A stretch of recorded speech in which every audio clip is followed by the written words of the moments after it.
What's up, guys? Welcome back to Newswave. Later on this year, we're expecting the biggest release in gaming history to happen with GTA 6, and yesterday, there was some movement on that front, and now we're all basically looking forward to next week to see what happens with this game, but we'll go over that here today. Also, we are going to be talking about Sony as they put out some new comments around their strategy for console exclusivity going forward, and we had a bit of a warning that was issued. This coming from a company releasing a gaming handheld that, PC gaming handheld, bit expensive there, but the warning doesn't really bode well for gaming over the next couple of years, especially when it comes to the hardware and how expensive it's all going to be, but we'll go over that and more. Guys, if you enjoy these videos, make sure you hit that like button. Helps out a ton.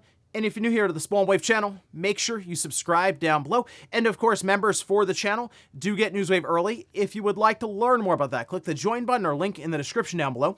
And we're going to start today with the PlayStation 6. And once again, how we kind of expect hardware to continue rising, at least over the next couple of years. Well, it seems like in certain annual reports, this one from Embracer, they're even kind of mentioning the idea that, yeah, maybe the PS6 does get delayed, so we can see. Now, this is over on Push Square, who is citing that annual report from Embracer, saying some analysts believe that Sony is now considering pushing back the debut of its next PlayStation console from 2027 to 2028, or even 2029. So the issue, again, that Sony runs into is they kind of have a roadmap, and they're sharing that with AMD. AMD, I feel like, is just going to go forward with it because like the price shock of the $1,000 video card is long gone. Like, we see video cards that are several thousands of dollars and they still tend to sell.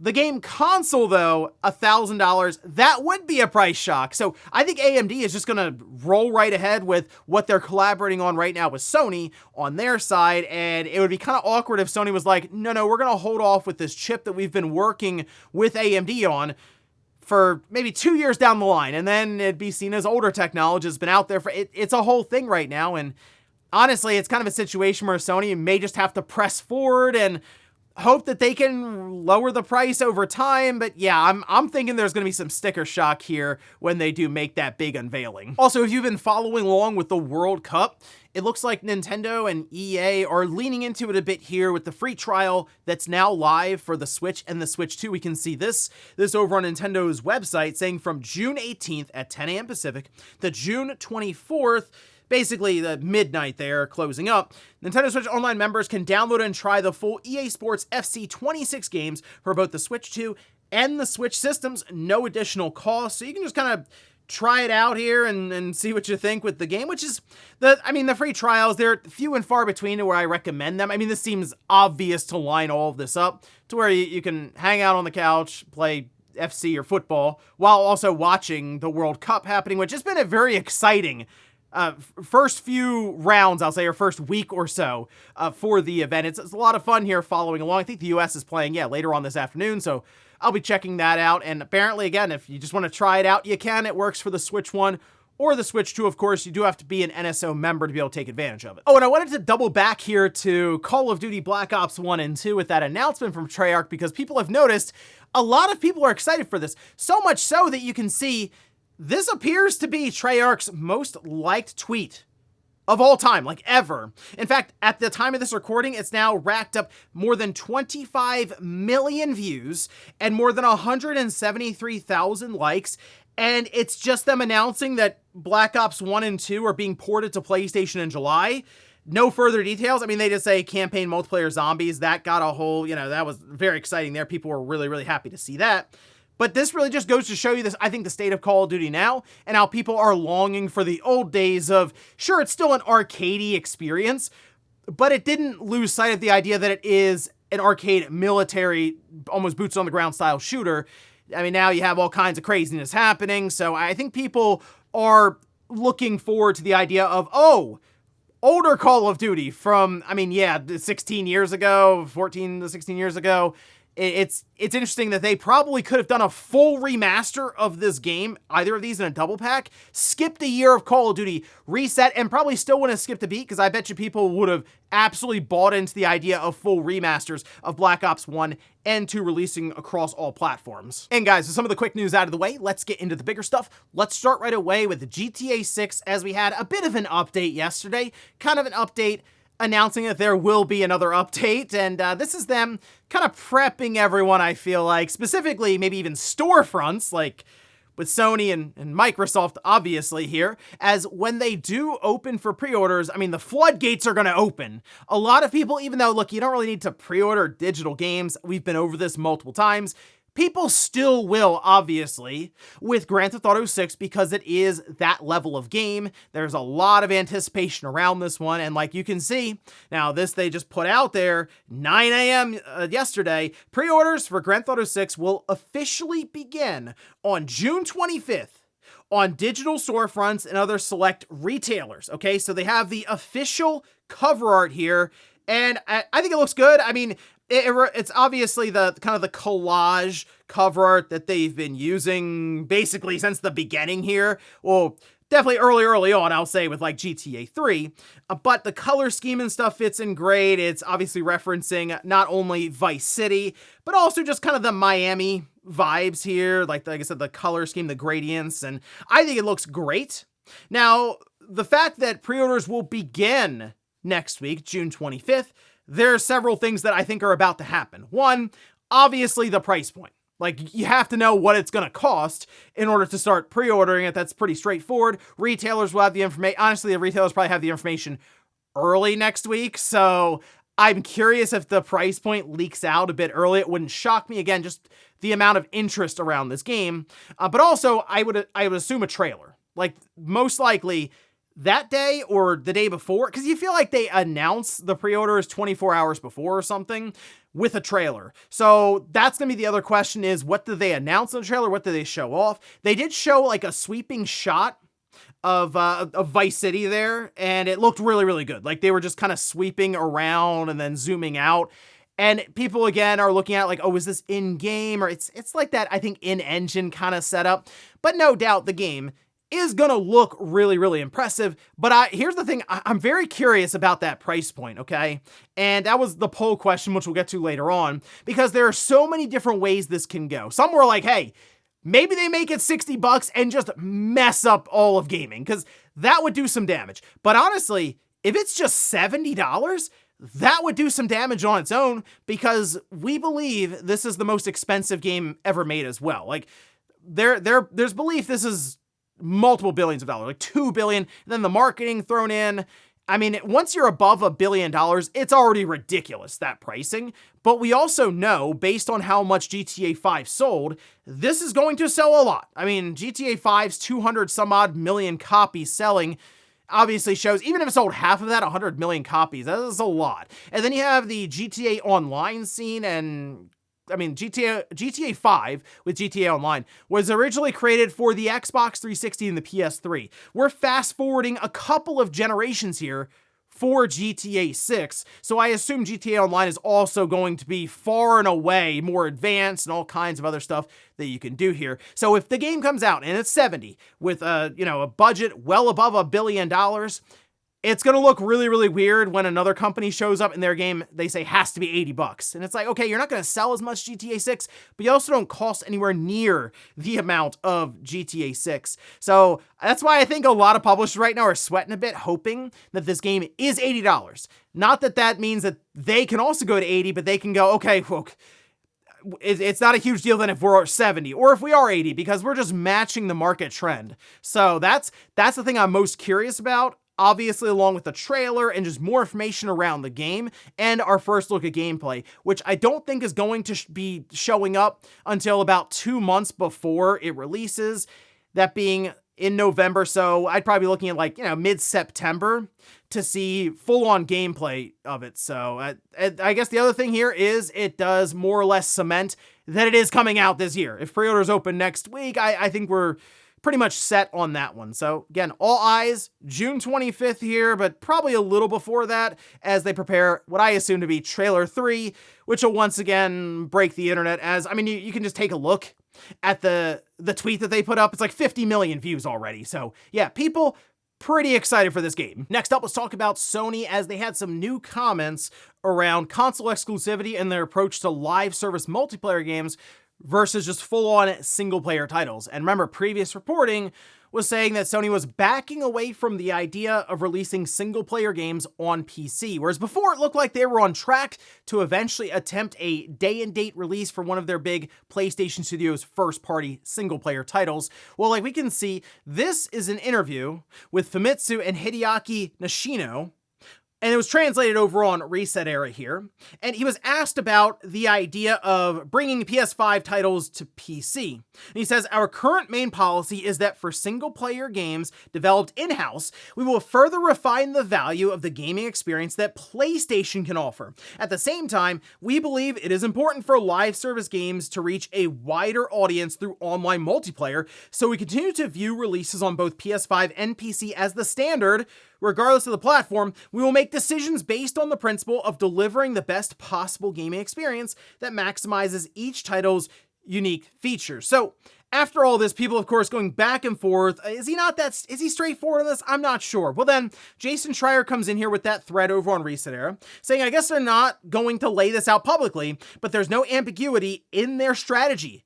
During a town hall a few weeks ago, Hermen Hulst told staff that their single-player narrative games will be PlayStation only, and he explained that they were inconsistent with their PC releases, they didn't make enough money, and they want to keep their IP aligned with their own platform. So him just kind of referencing that being Jason Schreier, a previous report that he had. And again, I think this is pretty straightforward for Sony.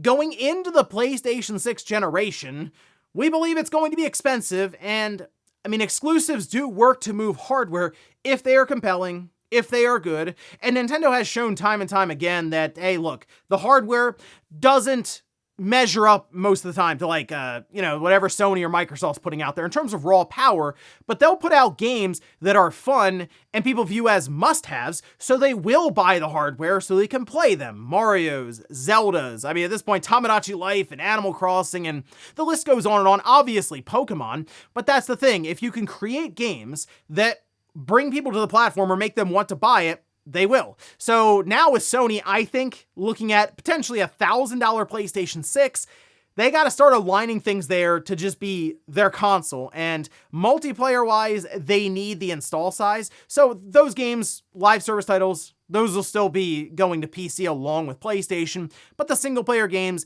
they want to align with their hardware to try to sell, but also when it comes to the brand awareness side for PlayStation, you have the games and the characters, and they're aligned directly with their hardware team and the software team. So I'm so curious to see what they have in store for the market when that first year of PlayStation 6 hits, because it's got to be extra compelling if they're selling their hardware at that premium price. Next up, let's talk about a bit of a warning that's actually issued here for gaming, and it's coming from MSI, as they did unveil a new PC gaming handheld, which we can see over on VGC.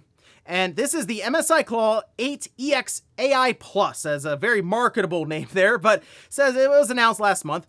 And early estimates suggested the handheld would likely be priced around $1,500. So you look at kind of the bill of materials and market comparables at that time, $1,500. Already expensive. I think when we got north of $1,000 for these PC gaming handhelds, it became almost comical, obviously out of control. Well, get this, the handheld, it's been listed on MSI's official store, and it's a price of $1,799. So yes, it came in $300 more than where we thought it would. All right, well, I mean, look, I'll give them this.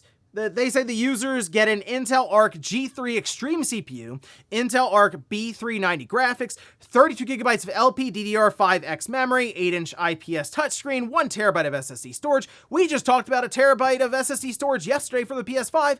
That was like $400. So I'll at least say they got good specs in this thing, right? It's not like it's a piece of junk or anything, but it is also $1,800. Okay, so Andy Chu, who's the MSI product marketing lead, did have an interview with FRVR saying, yes, I will say it's a really difficult year for Intel, and especially the OEM like us, because we need to take those cost hikes for those key components like memory and also storage. All I can say is we have tried every approach to get the memory and also storage at a lower cost, like deepen the relationship between us and also those suppliers, like to have some deals. And I think we have done everything we can to make our system as affordable as possible. But unfortunately, I think the result is what you see right here. So I would say, yes, it will be a tough year for us, and for gamers. Now he goes on to say, I don't know how the market will go, but I would say that the handheld market is now entering a time where it's time to take a closer look at what it can offer. So the strategy now isn't necessarily let's try to cut costs on these systems to try to get them cheaper, because it's very difficult to do for it to at least be somewhat of a capable device. Instead, work the opposite direction and target like the enthusiast, like the high-end market, because while you could potentially get even the Steam Deck, you look at that, it's like $700 some odd now, right? If you could get it down to $500, it's considered a win. But even then, if you think back to the Steam Deck debuting at $400, $500 still kind of pricey based on what that was offering 4 years ago now. So the idea is, let's make a $2,000 system. Let's put all the bells and whistles on there to make it look cool and hope that we can honestly just ride out the storm now by selling very expensive devices to a small part of the market. And that's tough because you're just not going to get mass adoption, in the market with these sorts of prices. But I mean, that's it right there. It's MSI doing everything they can. And what they come up with is a system, while capable, $1,800. That's kind of where we are. If you look at PC gaming handhelds, it's crazy to say, but that's like right in there almost as the average.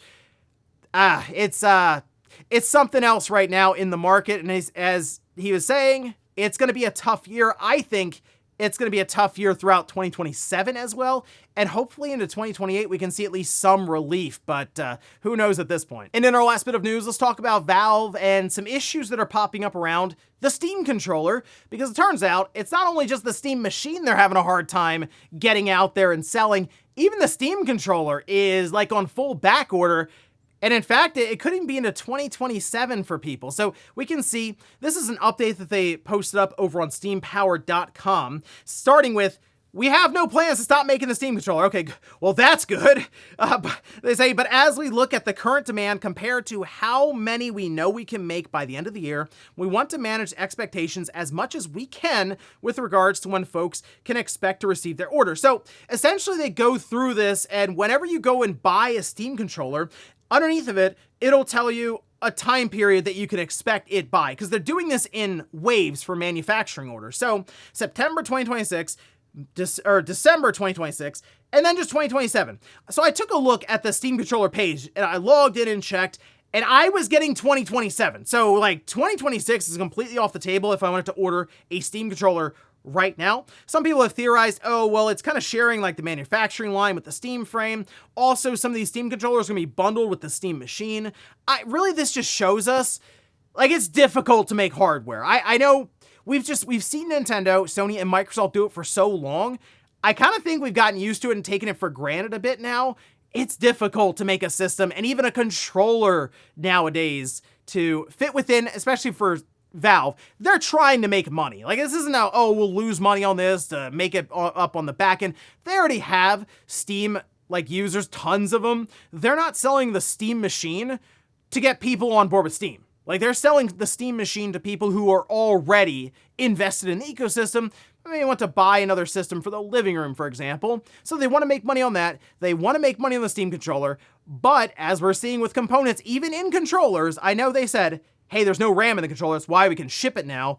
It doesn't necessarily mean things aren't difficult to put together or even at times sourced based on some of the technology in that controller. And yeah, now you're looking around like, wow, the waiting list on the Steam controller is more than 6 months, it looks like, at this time. So that's, I have to see what happens here with the Steam machine. We're expecting, at this time, for them to make the announcement to start off next week and brace for impact on that price. And before we go to the comment of the day, we'll take a look at the poll that I posted up yesterday, where I ask, next week, Grand Theft Auto 6 price will be revealed. Final guess, how much will the base game cost? All right, 50% are just saying $80. 20% say $70. Look at this though. We have 30% of people saying it will be $90 or more. I do wonder if they just go, hey, it's $100. What are you gonna do about it? I think a lot of people would go, all right, well, it's $100, and they'd buy. I do think, if I had to take a guess right now, I think it's $80. I think it's $79.99. I think they're gonna look at the market and go, it's already somewhat been established. Nintendo did it with Mario Kart, and while they did bundle it with the Switch 2, they still sold millions and millions of copies of that game. And we have Grand Theft Auto 6. Like, I think people will go, you know what? it's $10 more than I was expecting. I'm going to buy it anyway. I really think that's it. Now, again, if they make it $70, I think some publishers will be kind of annoyed at Rockstar and Take-Two, and that will certainly put some of these publishers in a bit of a bind as to, wow, are we really going to be more expensive than Grand Theft Auto 6? Despite, I mean, you look at the game, and they still need to show more of it. It's hard to match, you know, especially if they do come out and it's $70 and the online goes into the game as like a service, you know, the following month, and it doesn't cost anything extra. So that's the thing to really watch right now going into next week, is how much Take-Two is going to be selling the game for. And we'll finish up with the comment of the day, as you're seeing here. This is from Lazy Tall Guy, who says, I'm glad I bought my extra storage for my PlayStation before it got so crazy. Me too. I actually, it's funny, we're looking at the 1 terabyte at $380. I remember I bought a 4 terabyte. I think it was around that price, actually. At the time, it was marked down. It wasn't like a really well-known brand, but it's worked well this whole time. And they say, also, Xbox Magnus, and then 3 question marks. There was some confusion on this that I was looking at Helix and accidentally calling it Magnus. So Helix right now it's the project from Microsoft. And I think this is very important to note. I don't think they're naming their next system Helix. I think that's just kind of the overall idea of what they're getting at with their operating system for Windows going across multiple different devices. Magnus, though, is the code name for the chip that is going into this next system from Microsoft.